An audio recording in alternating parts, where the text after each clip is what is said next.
And Tegan has been at Montessori for a week now, and she's learned a new trick. Tegan, you want to drink your water?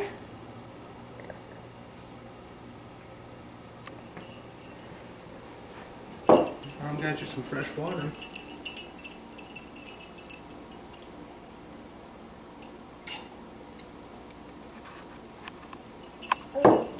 Good job. That would be Tegan drinking water out of her glass, just like a big girl.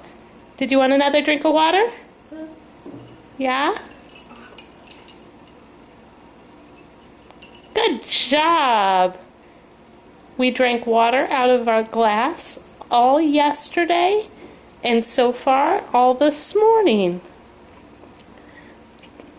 Tegan, can you say bye? Bye.